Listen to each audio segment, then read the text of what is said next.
Eight that time I thought कि वाह यार, एक एग्जाम क्वालिफाई कर लो, 25,000 रुपए 5 साल तक मिलेंगे।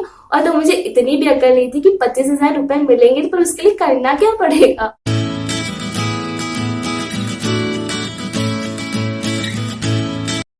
Welcome to today's video, hope you all are doing very well. इस वीडियो में मैं बात करूंगी अपने बारे में कि कैसे मैंने अपना JRF क्वालिफाई किया, कितने अटेम्प्ट मुझे लगे, how I started my YouTube channel and how I became an educator on Unacademy. तो इन शॉर्ट सारी बातें मेरे बारे में होंगी, मैं अपने बारे में आप सभी को बताऊंगी कि what was my journey in this last 1.5 और 2 years basically. So let's get started with the video. तो सबसे पहले बात कर लेते हैं अबाउट माई स्टडी कि मेरा स्टडी में क्या मैंने कहाँ से परस्यू किया या क्या मेरी एजुकेशन क्वालिफिकेशन है। ओके, सो मैंने मेरी स्कूलिंग जो है वो हुई है from Saint Anthony senior secondary school Barabanki. Then मैंने अपना BCom दैट इज ग्रेजुएशन किया है from Awadh girls degree college Lucknow. Then मैंने अपना MCom किया है from IGNOU that is distance learning. So guys, जब मैंने अपना BCom शुरू किया फर्स्ट ईयर में ही मैंने डिसाइड कर लिया था कि मैं कंपनी सेक्रेटरी का कोर्स करूंगी। तो ये जब मैंने अपना फाउंडेशन प्रोग्राम क्लियर किया, वो भी विदाउट एनी कोचिंग, तो मैं तब बहुत ज्यादा और मोटिवेटेड हो गई। तब मुझे लगा कि यस, कंपनी सेक्रेटरी कोर्स जो है वो मेरे लिए ही बना है और मैं इसको पूरा करूंगी एंड तक, नो मैटर कितने भी साल लगे या कुछ भी हो। ओके, सो मैंने पूरा डिसाइड कर लिया था। तो इसी मोटिवेशन के साथ मेरा ग्रेजुएशन भी चल रहा था और साथ साथ मैंने अपना एग्जीक्यूटिव प्रोग्राम, वो भी दोनों ग्रुप्स एक साथ मैंने क्लियर कर लिया और उसमें मैंने कोई भी कोचिंग नहीं ली थी। तब तो मैं और श्योर हो गई कि यस, ओके, तब तो मैं और श्योर हो गई कि यस, मुझे इसी कंपनी सेक्रेटरी कोर्स को आगे लेके जाना है। जब मैं अपना ग्रेजुएशन कर रही थी और साथ साथ मैं अपना CS भी कर रही थी, तो उसी के साथ मैंने एक स्कूल ज्वाइन कर लिया।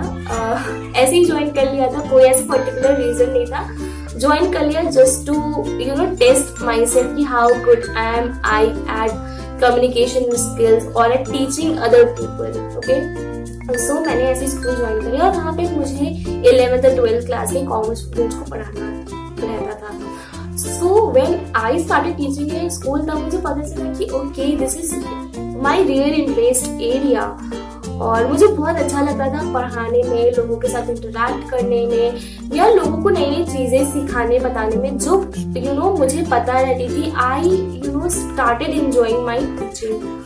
तो जब मैं इस एरिया को और ज्यादा एक्सप्लोर किया तो मुझे बहुत ज्यादा इंटरेस्ट आने लगा टीचिंग से। रियलाइजेशन हुआ कि यस, अगर मैं ये करूंगी तो मुझे और ज्यादा एंजॉयमेंट आएगा और मैं इस फील्ड में आगे और कुछ एक्स्ट्रा ऑर्डिनरी भी कर सकती हूँ। उस टाइम मुझे ये फीलिंग आई थी। Then I was in my 3rd year of my graduation और मेरा एग्जीक्यूटिव का प्रोग्राम जो है that is 2nd level of company secretary course वो पूरा हो गया। तो जब मैं ये चीज मैं रियलाइज करने लगी कि यस, टीचिंग ही मेरा फील्ड है, इसमें मैं बहुत ज्यादा मन लगा के काम करती हूँ, बहुत ज्यादा पैशन से काम करती हूँ। उसी टाइम मुझे ये भी रियलाइज हुआ कि I was not made for office jobs, right. Office jobs as in कि मुझे बहुत ज्यादा उसमें मजा नहीं आएगा करने में, like sitting in front of the screen of the computer and doing the monotonous job daily. I'm not saying company secretary is not interesting, but I found more interest in teaching. तब guys मैंने और options शुरू किए search करना कि इसमें और क्या क्या टीचिंग की फील्ड में क्या कर सकती हूँ अपने कॉमर्स सब्जेक्ट के साथ। तो सबसे पहले दिमाग में आया कि आई शुड डू BEd, मुझे BEd कर लेना चाहिए। उसके बाद I would be able to teach in schools, जैसा कि मैं कर रही थी। तब वो थोड़ा ज्यादा प्रोफेशनल हो जाता और मैं और अच्छे स्कूल्स में अप्लाई कर सकती थी। तो मैंने सोचा कि yes, I could do BEd, but फिर मैंने रियलाइज किया कि नहीं, BEd is not my thing. I do not know why I thought that, although BEd is also very good, but मैंने सोचा कि नहीं, मतलब तभी मुझे नेट के बारे में कुछ नहीं पता था। एक बार मैंने ऐसे कहीं भी सुना था कि एक एग्जाम होता है, आप उसको क्वालिफाई कर लो तो फिर आपको 25,000 रुपए महीना मिलते हैं 5 साल तक। This literally I heard from someone, अभी मुझे याद नहीं कि मैंने किसे सुना। So at that time I thought कि वाह यार, एक एग्जाम क्वालिफाई कर लो, 25,000 रुपए 5 साल तक मिलेंगे। और तो मुझे इतनी भी अकल नहीं थी कि 25,000 रुपए मिलेंगे तो उसके लिए करना क्या पड़ेगा, मुझे बिल्कुल नहीं पता था। मतलब things like this happen guys, जब आपको कुछ पता नहीं होता है कि क्या एग्जाम क्या होता है। अभी भी बहुत सारे एग्जाम्स होंगे इंडिया में जिनके बारे में हमें नहीं पता, क्योंकि हमारा इंटरेस्ट एरिया वो नहीं है। तब तक मेरा भी नेट जो है वो इंटरेस्ट एरिया नहीं था। सो या तब मुझे ऐसी बात आई गई होगी, मैंने ऐसे ही सुना, बट वो कहीं ना कहीं मेरे दिमाग में था। तो बट कहीं ना कहीं मेरे अंदर से बिल्कुल नहीं मन कर रहा था कि मुझे टीचिंग फील्ड में तो जाना था, बट अंदर से मेरा मन नहीं था कि मैं बीएड करूं, क्योंकि तभी बहुत ज्यादा रूल्स एंड रेगुलेशन चेंज होते कि आप बीएड करो। अब बीएड 1 साल का नहीं 2 साल का होगा, फिर आपको शायद उसके बाद कोई और एग्जाम क्वालिफाई करना। तो ये सब मुझे बहुत ज्यादा कॉम्प्लिकेटेड साउंड किया, और मुझे लगा कि बीएड करने के बाद भी शायद मुझे और ज्यादा कुछ करना है। जब मैंने डिसाइड कर लिया, एकदम मन बना लिया कि कहीं ना कहीं मुझे बीएड नहीं करना है, फिर मैंने सोचा कि जैसे स्कूल्स में एलिजिबिलिटी होती है टू बीएड, वैसे कॉलेज लेवल पे पढ़ाने के लिए भी कोई एलिजिबिलिटी होती है। ओके, सो उस टाइम पे मुझे नहीं पता था। फिर मैंने इंटरनेट का सहारा लिया, मैंने गूगल किया, फिर मुझे पता चला about what UGC net. Guys मेरे मन में एक ही बात है कि अगर मैं 2 साल अपना बीएड में लगाऊंगी, उसी 2 साल अगर मैं अपनी नेट की प्रिपरेशन कर लूँ along with my post graduation, तो जैसे ही मैं अपना पोस्ट ग्रेजुएशन खत्म करूंगी, I would be eligible to teach in degree colleges. बस ये मेरे दिमाग में क्लिक किया। 19 का कोर्स तब तक मैंने होल्ड पे रख दिया था, क्योंकि आई was in my final year, और अब मैं लग गई थी अपनी यूजीसी नेट की तैयारी में। तो at that point of time मेरा ग्रेजुएशन कंप्लीट हो गया था, और फिर मैंने पोस्ट ग्रेजुएशन के लिए अप्लाई किया in Lucknow university. But because of certain reasons मेरा नाम था लिस्ट में, but I was not able to be present at the date of counselling, so I was not able to get the admission in Lucknow university. तब मैंने decide किया कि मैं अपना जो एमकॉम है वो इग्नोर से करूंगी। ऑल्दो वो डिस्टेंस लर्निंग से था, बट गाइस अब जो है डिस्टेंस लर्निंग भी कन्वेंशनल लर्निंग के साथ ही साथ मानी जाती है, उसकी डिग्री भी हर जगह वैलिड मानी जाती है। बट येस ऑब्वियसली कि अगर आप उसे रेगुलर एमकॉम डिग्री से कंपेयर करोगे तो हाँ उसका वेटेज थोड़ा सा कम हो जाता है, बट एक ईयर वेस्ट करने से उस टाइम मुझे जो सही लगा वो मैंने Indira Gandhi national open university से अपना एमकॉम करना शुरू किया। और वहाँ का सिलेबस मुझे बहुत पसंद आया, और वहाँ का जो भी स्टडी मटेरियल था या कुछ भी था वो मुझे बहुत ज्यादा अच्छा लगने लगा। तो गाइस मैंने अपना फर्स्ट ईयर जो है वो पीजी का आराम से दिया, और जैसे ही मैंने अपने एग्जाम से दिए मैं अपने नेट की एग्जाम की तैयारी में लग गई। क्या मुझे था कि अब मुझे दिसंबर, जैसे जून में मेरे एग्जाम्स खत्म हो गए, और दिसंबर 2017 का मैंने पेपर देने का डिसाइड किया कि हाँ मुझे ये वाला एग्जाम देना है। अब सब कुछ मेरे मन में तो था, मैं काफी मोटिवेटेड थी, काफी इंस्पायर्ड थी, हर चीज मेरे दिमाग में एकदम प्लान्ड थी। बट अब ये था कि क्योंकि शुरू से मैंने सेल्फ स्टडी की थी, तो आई वॉज क्वाइट श्योर कि हाँ मैं निकाल लूंगी ये एग्जाम। बट जब धीरे धीरे मुझे सिलेबस के बारे में पता चला, और मुझे किसी भी कीमत पे क्वालिफाई करना था दिसंबर वाला एग्जाम, तो मुझे कोई भी चांस नहीं था। तो मैंने सोचा क्यों ना कोचिंग करी, क्योंकि कोचिंग करने से गाइस आपको एक गारंटी हल्की सी मिल जाती है कि हाँ आप एक सही डायरेक्शन में काम कर रहे हो, और आपको सारा स्टडी मटेरियल मिलेगा, आपको सिर्फ क्या करना है, पढ़ाई करनी है। सो मैंने बिना टाइम वेस्ट किए कानपुर में कोचिंग ज्वाइन कर ली। जब मैंने कोचिंग ज्वाइन की, ऑब्वियसली ये पहला एक्सपीरियंस तो बहुत ही ज्यादा अच्छा होता है, और मैं इतनी खुद ही ज्यादा मोटिवेटेड थी, दिमाग में एक ही दिन सवार थी कि नेट बस ये दिन सवार थी। जब मैं कोचिंग में गई, मुझे कुछ भी नहीं पता था नेट के बारे में, क्या सिलेबस है, क्वेश्चन पेपर पैटर्न क्या, कुछ भी नहीं पता था। बट मुझे ये पता था कि मुझे नेट क्वालिफाई करना है दिसंबर 2017। ओके, तो जब मैं कोचिंग गई धीरे धीरे मैंने रियलाइज किया, okay so I went there coaching. तो आप गाइस जानते हैं सब कोचिंग एक जैसी होती है, पहले आपको बहुत अच्छा लगता है, फिर आपको बहुत खराब लगता है अगर वो कोचिंग अच्छी नहीं हुई तो धीरे धीरे जब मैंने बुक्स इधर उधर से लेना शुरू किया, मैंने गूगल पे देखा, बुक्स गई मैं लेने, मुझे जो भी बुक मिलती थी मैं ले लेती थी। ओके, कि बस मेरे टॉपिक्स कहीं से कंप्लीट हो। And at that point of time मैंने अपने आप को कि स्मार्टफोन से बहुत ज्यादा दूर रखा था, क्योंकि मैंने बताया कि मेरे दिमाग में किस तरह हावी था कि मुझे नेट क्वालिफाई करना है। मैं स्मार्टफोन से खुद को अलग करने का एक एडवांटेज ये था कि मैं सोशल मीडिया से बिल्कुल दूर थी, कोई भी डिस्ट्रैक्शन नहीं था मेरी लाइफ में। और दूसरा एक डिसएडवांटेज क्योंकि तब मेरे पास लैपटॉप या कंप्यूटर नहीं था, ये था कि मैं कुछ भी गूगल नहीं कर सकती थी। ओके, सो ये एडवांटेज, आप कुछ भी करते तो उसका एडवांटेज डिसएडवांटेज नहीं होता है। इसीलिए मैं बुक्स के पीछे बहुत भागती थी कि कहीं भी मुझे कोई भी बुक्स मिल जाए, मुझे खरीदनी पड़े, मैं सब ले लेती थी। Okay, so but that was my decision कि मुझे सोशल मीडिया से बिल्कुल कट ऑफ करना है और मुझे कोई भी डिस्ट्रैक्शन अपनी लाइफ में नहीं चाहिए। सो विद दैट धीरे धीरे मैंने रियलाइज किया कि coaching is not very much working for me. जितना मुझे कोचिंग में पढ़ाया जाता है उतना मैं खुद से घर पे पढ़ सकती हूँ। So why I am wasting my time here, क्योंकि सारे कोचिंग इतने अच्छे नहीं होते। ऐसा मैं नहीं कह रही कि आप कोचिंग नहीं करिए, आप कोचिंग करिए, बहुत सारी कोचिंग बहुत अच्छी होती है, बट जो मैंने चूज की लकीली वो इतनी अच्छी नहीं थी। और वहाँ पे मुझे यही रियलाइज हुआ कि मैं खुद से और ज्यादा कर सकती हूँ। So after depositing the full money in the coaching और वेस्टिंग 2 months, मैंने रियलाइज किया I should get back to my home और मुझे खुद से ही पढ़ाई करनी चाहिए। ओके, सो या मैं वापस लौट आई। अब मेरे पास कुछ 1.5 महीने बचे थे और एग्जाम जो है वो एकदम करीब था। तो मैंने सोचा कि पता नहीं मैंने कोचिंग छोड़ के सही किया या नहीं किया, बट गाइस अपने घर में पढ़ने की बात अलग ही होती है। तो मैं आई वापस और मैंने पढ़ाई करना स्टार्ट किया। अब जब मैं पढ़ाई करती थी तो उसमें मैंने क्या स्ट्रैटेजी अपनाई वो भी मैं आपको बता दूं। जब मैं पढ़ाई करती थी तब मैं क्या करती थी, मैं प्रीवियस ईयर पेपर्स को साथ में रख के चलती थी और जितने भी यूनिट्स तब 12 यूनिट्स होते थे, तो 12 यूनिट अलग अलग यूनिट वाइज टॉपिक वाइज मैं previous year papers topic wise छाट के अलग मैंने कर लिए थे, नोट डाउन कर लिए थे, मतलब हाथ से लिख लिया था बेसिकली। तो मुझे बहुत ज्यादा टाइम दिया बट वो बहुत ज्यादा मेरे लिए फ्रूटफुल हुआ।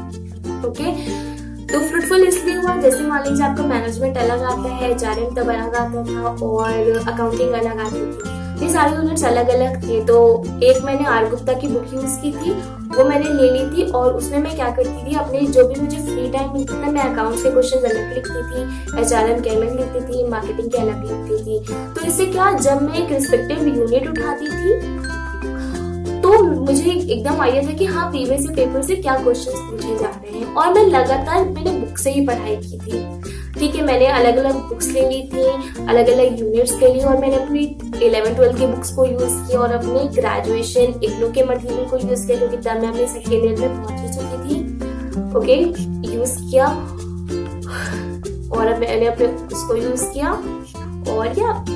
और इसी तरह मेहनत मैंने की। मैंने अपना टाइम टेबल सेट किया कि पेपर 1 को कितना टाइम देना था, पेपर 2 को कितना टाइम देना था, इवन हर एक यूनिट को कितने घंटे देने थे हफ्ते में, ये सब मैंने डिसाइड किया और एक टाइम टेबल के तहत पढ़ाई की। क्योंकि मैंने फुल अगर मैं मान के चलूँ तो 3 मंथ्स के लिए मैंने प्रिपेयर किया when I was in my second year of my post graduation. और जब मैंने अपना एग्जाम दिया तब मैंने अपना नेट क्वालिफाई कर लिया in my very first attempt. Okay, net qualify कर लिया, I was very much happy.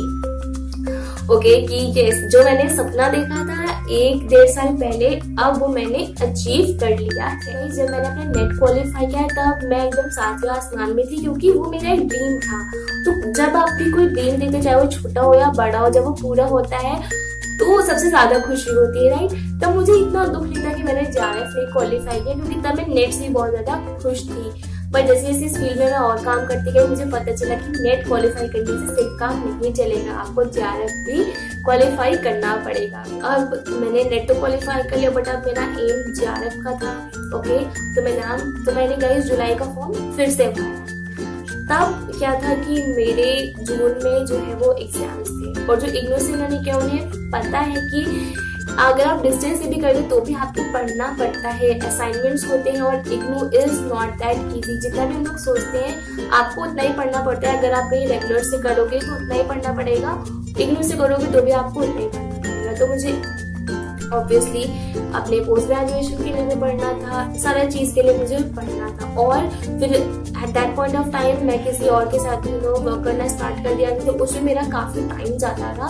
तो मुझे बेसिकली प्योर नेट के लिए पढ़ने का बिल्कुल टाइम नहीं मिलता था। But then also I tried my best कि मैं JRF के लिए पढ़ती रहूँ और अपने पोस्ट ग्रेजुएशन के लिए भी पढ़ती रहूँ, साथ साथ मेरा काम भी चलता है। मैंने अपना जुलाई का एग्जाम दिया और I qualified NET and I missed JRF by 2 marks. 2 marks से मेरा JRF फिर से रह गया। Okay, but that time I was a little bit happy कि although मैंने JRF क्वालिफाई नहीं हुआ but my exams went very well. फिर I started working for my own और फिर I decided, I promise to myself कि दिसंबर 2018 वाला एग्जाम मुझे JRF के साथ किसी भी कीमत पे क्वालिफाई करना है। And with all that in सब के बीच में मेरा पोस्ट ग्रेजुएशन कंप्लीट हुआ, मैंने दोबारा नेट किया और साथ ही साथ मैं एक एजुकेटेड बन गई। अनअकैडमी पे दे इनवाइटेड मी, मतलब मेरे यूट्यूब चैनल को देखे, तब मेरा YouTube channel was a bit small but they invited me to work as educated on their platform, so I was very much happy working with Unacademy. Okay, so that was again a turning point because common girl like me working as an educator, online educator on India's largest learning free online platform, so that was a big deal for me. Okay, so also मेरा साथ ही साथ जैसे मैंने net का qualify किया, मैंने अपना YouTube channel start कर दिया क्योंकि तब मेरे अंदर था कि लोगों को बताना है अबाउट कैसे मैंने किया, आपको क्या पढ़ना चाहिए, मेरी स्ट्रैटेजी आप तक पहुंचाना was my aim. So post graduation का एग्जाम, दोबारा नेट और फिर एजुकेटर और यूट्यूब चैनल सब साथ साथ चल रहा था। But then I said to myself कि although I have my ability but ability के साथ प्रूफ होना भी बहुत ज्यादा जरूरी है and for that I have to qualify JRF। और JRF के लिए फिर मैंने फिर मैंने डिसाइड कर लिया कि मुझे दिसंबर 2018 में क्वालिफाई करना है किसी भी कीमत पे। सो मैंने applied for Delhi university, I was not a JRF, सो मैं JRF नहीं थी और Delhi university has its own high standard. So I also made a video about my experience on Delhi university, अगर आपने नहीं देखा है तो प्लीज देख लेना। फिर मैंने वहाँ पे अप्लाई किया और फिर मुझे और लगने लगा कि यस, अब मुझे JRF जो है वो क्वालिफाई करना ही है किसी भी कीमत पे, तभी मुझे यूनिवर्सिटीज में प्रेफरेंस मिलेगा क्योंकि ऑब्वियसली बहुत सारे हाई क्वालिफाइड लोग अप्लाई करते हैं बड़ी बड़ी यूनिवर्सिटीज में। सो अगर आपका नेट है तो बहुत अच्छा है, बट अगर आपका JRF है तो आपको और ज्यादा प्रेफरेंस दी जाती है। सो वहाँ से Delhi university experience was very good और वहाँ से मैंने ये सीखा और मुझे एक और रीजन मिल गया JRF क्वालिफाई करने का, क्योंकि अभी तक मेरा एम था नेट क्वालिफाई करके डिग्री कॉलेज में पढ़ाने का। बट जैसे जैसे मैं जो और पता चलता गया, मुझे ये पता चला कि अगर आपको लॉन्ग रन में इस फील्ड में रहना है, अगर डिग्री कॉलेज में पढ़ाना है तो आपको PhD बहुत ज्यादा जरूरी है करनी, और PhD करने के लिए आपको JRF एग्जाम क्वालिफाई करना बहुत ज्यादा जरूरी है क्योंकि वो आपको फंडिंग प्रोवाइड करता है। तो मैं यूनिवर्सिटीज के एंट्रेंस एग्जाम और इंटरव्यूज में बिजी हो गई और साथ ही साथ मैं अपनी JRF के लिए भी प्रिपेयर कर। मैंने दिसंबर का एग्जाम दिया और मैंने बहुत अच्छे मार्क्स से क्वालिफाई कर लिया अपना JRF। I was very much contented and satisfied कि ये सब मैंने अपना JRF क्वालिफाई कर लिया है, अब कहीं भी PhD एडमिशंस में दिक्कत नहीं आएगी और I would be the first preference for everyone over there in the university. So I was very much happy. So yeah that was all about myself. और मैं आपको बता सकती थी कभी भी अपने यूट्यूब चैनल पे कि मैंने अपना JRF फर्स्ट अटेम्प्ट में क्वालिफाई कर लिया, नेट के साथ ही क्वालिफाई कर लिया, क्योंकि गाइस यहाँ पे जो हम लोग बताते हैं वही आपको पता चलता है। So no one asks for your certificates, right. और अभी भी मैं अपने JRF का सर्टिफिकेट नहीं दिखा रही हूँ, बट मैं आपको बता रही हूँ कि मैंने क्वालिफाई कर लिया है। So I have always tried to be honest in front of you, या मैं कभी भी ऐसे नहीं सोचती कि आप हमारे व्यूअर्स हैं और I am a teacher over here. और अगर मैं आपको बताऊंगी कि मैंने 2 अटेम्प्ट में नेट क्वालिफाई और 3 अटेम्प्ट में JRF क्वालिफाई किया, तो आप लोग मेरे बारे में क्या सोचोगे? No, it is not about that, it is about the honesty with I have shown every time I made a video on this YouTube. So I wanted to be very much honest regarding my education or my all this UGC NET JRF journey। चाहती तो मैं आपको बता सकती थी कि मैंने first attempt में क्वालिफाई कर, वो आप लोग सच मान लेते हैं, but that is not my thing. मुझे जितना भी अटेम्प्ट लगा, मुझे जितनी मेहनत लगी, मैंने हमेशा आपसे यहाँ पे शेयर करने की कोशिश की अपने इस चैनल के माध्यम से। एंड आज भी मैंने बस वही किया है, मैंने आपको बताया अपनी पूरी स्टोरी कि कैसे मैं नेट की फील्ड में आई और कैसे ये चैनल या एजुकेटर या मेरा JRF या 3 बार नेट या 1 बार JRF कैसे भी हुआ। सो मैं अभी यही बताना चाहती हूँ कि अटेम्प्ट्स मैटर नहीं करते हैं गाइस, मैटर करता है आप कितनी मेहनत से कर रहे हैं। और अटेम्प्ट बस एक नंबर होते हैं। अगर उस टाइम मैंने एक क्वेश्चन सही किया होता तभी मेरा सेकेंड टाइम में JRF हो जाता, या फर्स्ट अटेम्प्ट में मुझे 1 महीना और मिला होता तो तभी मेरा JRF हो जाता। But it's all about time, हर चीज अपना एक टाइम लेती है और जब सही टाइम आता है तब वो चीजें हो जाती हैं। That is what I believe. और जो भी था, जैसा भी था, अच्छा नहीं अच्छा, गंदा बुरा, मैंने सब आपको बता दिया अपने बारे में through this video. So I hope आपको पसंद आया होगा और आप थोड़ा सा कनेक्ट कर पाएंगे। ये जो हमारी कनेक्टिविटी है, इसी के लिए I always speak truth whenever I make a video. There is nothing fabricated या कुछ भी गलत मैं आपको नहीं बताती, क्योंकि मैं उस फेज से गुजर चुकी हूँ। जिस फेज से जो भी प्रिपरेशन कर रहे हैं वो आप लोग हैं उस फेज में, मैं उस फेज से निकल चुकी हूँ, तो मुझे पता है कि कैसा फील होता है। That was all about my self. मैंने क्या क्या किया, अबाउट माई यूट्यूब चैनल कैसे स्टार्ट किया है, एजुकेटर कैसे बनी है अकेडमी, मैंने आपको सब बताया। सो आई होप आपको कहीं ना कहीं पसंद आया होगा और आपको एक और रीजन मिला होगा इस फील्ड में और काम करने का। और कितने भी अटेम्प्ट हो गाइस, आप कितने भी अटेम्प्ट आप दें, कभी भी निराश मत होइए, ओके? क्योंकि अटेम्प्ट्स नहीं डिसाइड करते हैं आपके कैलिबर को। अगर उस टाइम मेरा क्वेश्चन सही होता तो मैं JRF क्वालिफाई कर जाती। ऐसा नहीं कि मुझे नॉलेज नहीं है, बट ये अगर ये कट ऑफ जाती है तो उसके साथ ही हम लोगों को जाना पड़ता है और वही ये बताते हैं कि हम लोग क्वालिफाई है या नहीं क्वालिफाई है। तो उसके साथ तो उस कट ऑफ को पार करने के लिए ऑब्वियसली ज्यादा पढ़ना पड़ेगा और ज्यादा क्वेश्चन सही करने पड़ेंगे। सो yeah that was all about this video. I hope आपको पसंद आया होगा। And at the end of this video जो भी है कुछ आज मेरे पास about this YouTube channel, because this YouTube channel is a very big thing for me, or qualifying NET JRF is a very big thing for me, and दूसरों के लिए नहीं होगा, but being an educator on an academy is a privilege for me. So yeah, I think it's not too big, but I also believe it's not too small also, and it's a journey and I have miles to go before I sleep. That is what I plan. At the end of this video I would like to give all the credit which I am today to my parents, क्योंकि guys my parents have supported me in every sphere of life, especially in my studies. मैंने उनको कभी भी बोला कि अब मुझे ये करना है, मुझे ये नहीं करना, अच्छा मैं ये छोड़ रही हूँ, अच्छा मैं अब इसको परस्यू करना चाहती हूँ। कभी भी उन्होंने मुझे कभी भी इंटरफेयर नहीं किया मेरे स्टडीज के साथ, कभी भी कंट्रोल करने की कोशिश नहीं की अबाउट माई स्टडीज। उन्होंने मुझे पूरी फ्रीडम दे रखी है कि मैं जहाँ तक भी पढ़ूँ, कितना भी पढ़ूँ, they have no problem with that. I feel blessed to have such a supporting parents like them. And yeah, that was for today's video.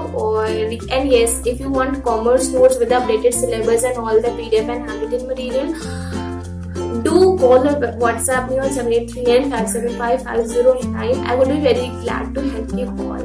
So that was all for today's video. थोड़ा लंबा boring हो गया हो, but please bear with me and thanks for watching.